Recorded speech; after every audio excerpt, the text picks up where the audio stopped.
welcome on board Soni Patnaik as well, who joins in on the technicals. And Soni, just going by the kind of red that you're seeing on your screen with the kind of handover that we've got in from the global markets, what exactly is that spelling out for our own markets?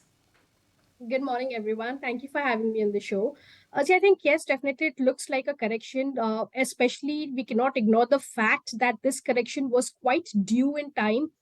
And it can be perceived as a healthy correction. Of course, there is a level where it can test 24,000. Below that, if it breaks, it can even head towards 23,500 for August series. And also, if you look at the rollovers, it has started for a very weak rollovers for Nifty, especially, which is way below average, and it's an indication of shorts getting rolled over. Long positions are getting booked out at higher levels. The resistance of 24,500, 24,600 is very strong at this point. For today's expiry, we feel that 24,200 to 50 should take as a support. You can see some bounce back, but going to August series, there can be a sizable correction which can take Nifty towards 23,500 as well. Hemang, Jani as well with us. Morning, Hemang. Let's get in a sense as to how you're assessing the overall situation. Is the kind of sell-off that we've witnessed overnight on Wall Street spelling out, a excessive downside for our own markets, or is it just sort of part and parcel of the investing game, and it's going to be sort of a bump on the road? Yeah, good morning. So, see, we have not seen any meaningful correction in our own markets for an extended period of time. And now that the budget is out of the way, with, of course, few negative takeaways for the capital market participants, and the fact that the US markets also have started showing weakness given the weak set of numbers by the top tech companies. I do reckon that there is a case for some sort of a correction in our own markets.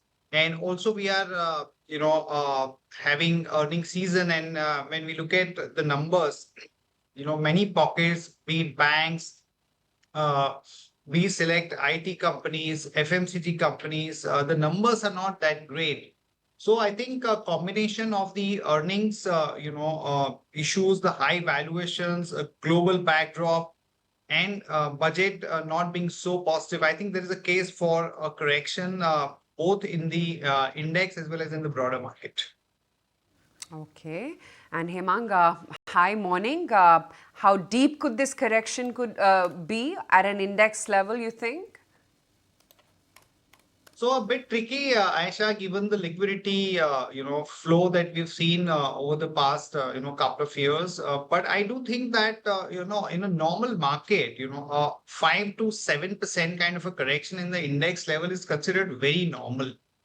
So I think, we should see that. And at stock level, it will depend upon what kind of stock we are talking about. If it's a high beta, it can be, very easily 20-25%. A large cap one can give you a 10, 12, 15% kind of a correction very easily. So I think we should brace for some sort of a volatility. We should brace for some sort of a correction. And I think it would be good for the system because, we had seen that exuberance, we had seen that stretch valuations, and everybody had started extrapolating the, returns that they've seen so far in the broader market, etc. So I think it would be a welcome sign for the market. All right, let's get in a take from you then, Hemang, as to how you're reading into L&T's numbers, because while the order inflow has been a little bit decent, the profits were a little bit below the mark. And we were just mapping out the returns over the last 6 months, over the last 1 year, and without a doubt, it has been a bit of an underperformer. Despite this, brokerages continue to give the stock a thumbs up, selected as the top pick. Your view on L&T? So L&T has been, taking the burden of, the whole sector along, both in terms of the capex theme as well as when the budget is around the corner. Typically, the stereotype is to go with L&T as a top budget pick. So I think clearly there is a bit of a disappointment on that front. Now that we haven't really seen anything meaningful in terms of capex announcements or defense announcements for that matter. The numbers are, I think, slightly on a muted side, particularly when it comes to margin. But I think the order inflow side, they are pretty okay. So if you see any meaningful correction, let's say L&T has corrected about 5 odd percent from the top. So another maybe 5% correction, I think it would provide a great entry point, given that the capex cycle is pretty much intact, and at some point people will come back into the defense theme. So I think from both the angles, L&T could be one of the stocks that we would like to own. Okay, that's a hold on L&T. Hemang, stay with us. Soni, you too. Lots more to talk about, but after this very short break. Hemang, have to pick up on the point about, private banks. Hasn't been the most impressive set from an HDFC bank, definitely not from Kotak. And now Axis as well follows. Having said that, post the Q1 updates from HDFC Bank, the entire space has already seen a meaningful correction. What is it that you're looking at now when it comes to private banks? And do you think one is best staying out of this space or at least hunkering down the expectations? So you're right, Aisha, that the numbers so far have not been great. Be it Axis Bank, which have reported numbers today where there are asset quality concerns.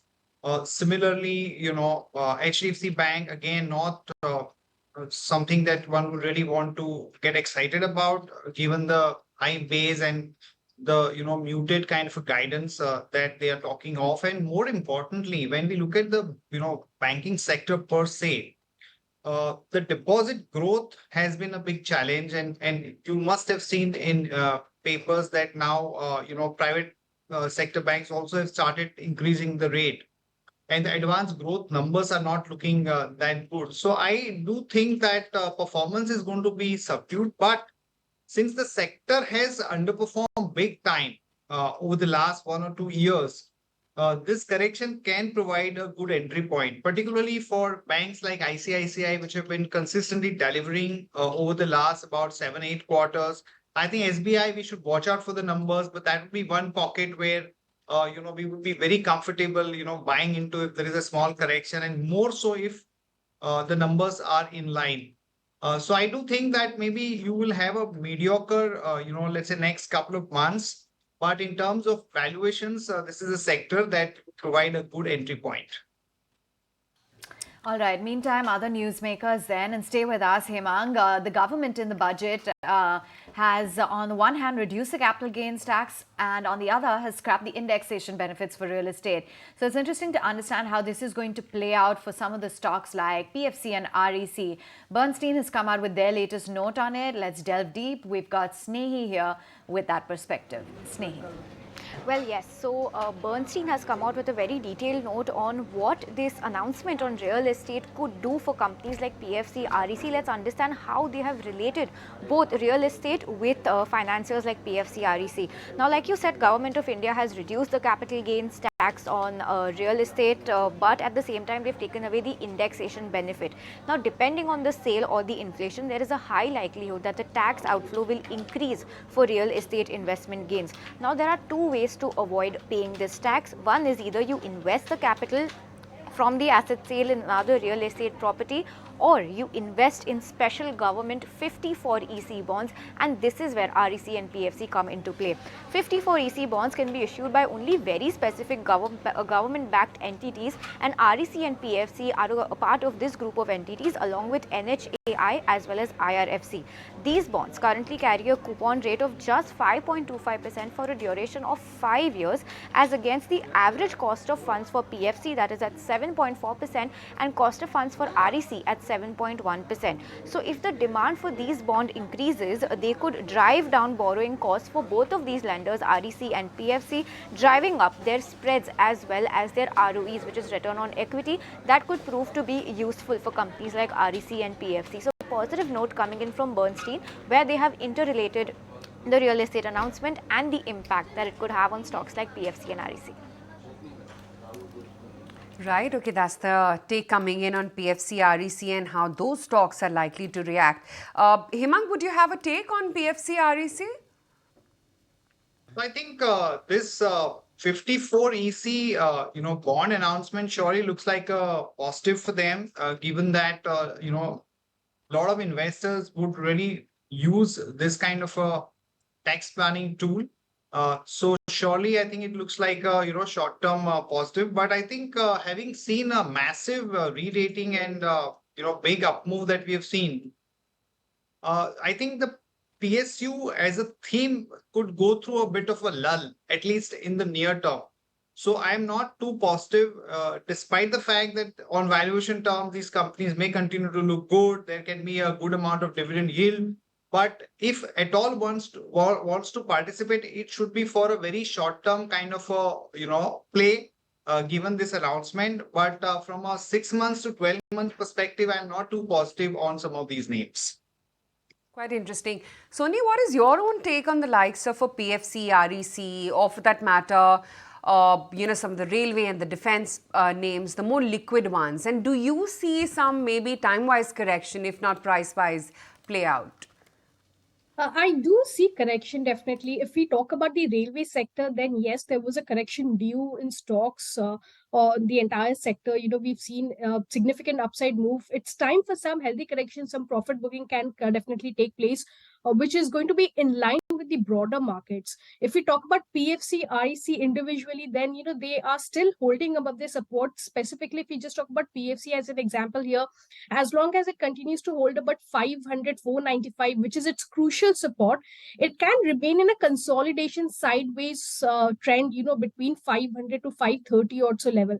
But of course, if you that view of it testing 580 or 600, that is a bit far-fetched right now. It may take some time, not at the moment. This correction towards the support zone is a must for the stock. And for PFC, we can see that if it tests 500, then from there one can reinitiate the longs again for a upside of 530, 540 odd levels. Kunal, let's get in your take on some of yesterday's stocks within the broader universe that really stood tall. MMTC, for instance, or even a Castrol, India, ICICI, Pru were some of the winners. So insurance stocks is something which I would believe that there is a different amount of a breakout, there is different amount of momentum. So it started off with SBI Life, initially started to get into that breakout about 1500 levels first, and then 1600 levels were also crossed for SBI Life. Then I think HDFC Life and ICICI Pru are the next candidates of breakout. I think both of these stocks have provided their short-term to medium-term breakouts for themselves. So I think that's where I would probably believe that the momentum should sustain over the near term, over the medium term. So even if these stocks get into a mild correction, but the way these stocks have trended over the last one and a half odd month indicates that this could be a multi-month, multi-quarter uptrend, at least for these stocks, in that kind of a time frame. From the other names which you mentioned, Castrol is something which I've been bullish on from a longer term basis. The stock had given a major breakout above the 220 plus mark. I think now at 270 or 275 where it's trading, would continue to have a bullish stance on Castrol over a medium to long term time frame. So the stock could be volatile, but I would probably believe that on the longer term basis, the chart potentials are very good. MMTC, STC India, these stocks they tend to be generally a couple of days of high intensity stocks. I think we saw the stocks moving up higher by a margin of 15 to 18% yesterday. But I would actually believe that these stocks generally tend to the trend tends to dip down significantly. These stocks get back into a consolidation, even a mean reversion, which could be possible for these names. So would not venture into these stocks at least for the near term, and also given the way the markets are positioned currently. Hemang, yesterday you saw a fair amount of buoyancy for some of the insurance plays, ICICI Pru Life, HDFC Life, etc. Is this a space that you're looking at all? I think what's happening is that because of the budget provisions not being so positive for the real estate and capital market segment, maybe some people are taking a view that a part of that money could get diverted into insurance. Apart from that, I think if you look at the recent data points in terms of the premium growth collections, the annual premium equivalent. Also, some of the companies have taken a price hike on the term insurance product, about 3% or so. So I think a combination of these factors is playing out well for the sector. Also, SBI Life, the numbers look to be quite okay. So I think from a rotation perspective, some of the companies can provide a good stability and maybe some more upside also. We like SBI Life, we like HDFC Life, and also for those who really want to participate for, let's say, a bit longer period, I think LIC would be one of our top picks when it comes to insurance. Okay. LIC. Kunal, this is like one of the late bloomers, right? I mean, everything in PSU is at a multi-year high. Correct. LIC has just made a new high yesterday. A fresh new, it's lingered around 1100. It's just around that 1100, 1160 mark. So it's been there at 1100 mark since last 2-3 weeks. But I think yesterday's move was a breakout. So LIC is here, all the PSUs are here. Absolutely. Right. Will all the other PSUs come down or will LIC catch up? I think both of them should happen simultaneously. Beech mein milenge kahin. Yeah. So, so yeah, I think both of these stocks, both of these alignments should come back again. You know, many of the PSU stocks were hugely overbought. We were discussing this point some time back also. The likes of defense stocks, railways, etc. These stocks were going through their flurry of price action. The risk reward was completely skewed for these names. The indicators overbought on the daily, weekly, and the monthly charts for these stocks, where you've seen RSIs of 90-94 as well. So I think what we are now getting to a phase is a mean reversion for many of these names. And on the other hand, the likes of LIC, I think that was a stock which hugely underperformed. I think 900 to 800 was the breakout point for the stock when it managed to break past above its 200-day moving average. 1100 is where it spent time over the last 1 or 2 weeks, just around the I think the start of the month of July. So right now, what we've seen yesterday, after yesterday's move, that the stock is getting to a price volume breakout, and this also adds to the point where many of the private sector insurance names, they are the ones which are also heading towards a breakout. So this doesn't look like a solitary move for LIC. This looks like a more of a sectoral move, and I think that should benefit the stock further. 190 points down for GIFT Nifty, which means we are for a gap down start. So Kunal, what becomes the line in the sand now for Nifty? So, I always look at this as a global alignment, Kunsh. And over the last 1 week, 10 days, whether you look at the emerging markets, you look at the developed markets. So, for example, Dow was, I think, 41,300. We are now sub 40,000, which means we've shaved off some 4% approximately for Dow. And same has been the case for many of the global markets. Some of them have fallen by a margin of 6% to 8% also. So, which means if you look at an average, we are looking at a 4% trim off, at least for the index from our highs. So 24,800 approximately was the high, and if we try and calculate that, we could be looking at a 1,000-point correction from that 24,800 levels, which means 23,800 should be a near-term support in case of the global market trends they don't worsen further. Hemang, let's assume that the narrative now shifts from India to US. Month and a half ago it was India, elections, budget. Now it could be US and elections in US. What happens to the market? I mean, every morning we should look at more global cues. Really, Nikunj, US market is something that you cannot really avoid because of, two major reasons. One is that what really happens to the rate cut now, people are, building in possibility of rate cut happening as soon as next month. And surely the market would kind of start pricing that in, and more so from an emerging market perspective, the flows will definitely be determined by that. And of course, you are now entering into election season, so there's going to be a lot of media hype, and we cannot kind of ignore that. Having said that, I think now that most of the events are out of the way, as far as India is concerned, the focus will shift back into earnings and what actual implications are at the ground level in terms of the flows which are driving these markets, particularly for, let's say, mutual fund, PMS, AIF. If the market corrects a bit or there's a bit of a consolidation, do we see any impact on the flows? So I think, it will be interesting times, but a larger focus will be on two factors. One, India earnings. B, what really happens on the rate cut front.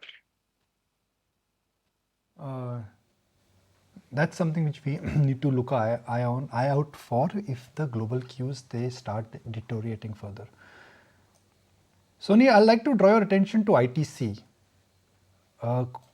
Big move on Tuesday, great Wednesday. Could it be another good Thursday? Nikunj, I think ITC has achieved, the targets of 500 plus odd levels, and it could not sustain yesterday.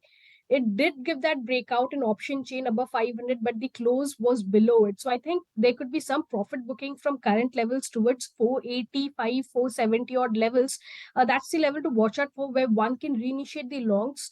At present, for current levels, it's just advisable not to go longs at current levels. Wait for a small dip.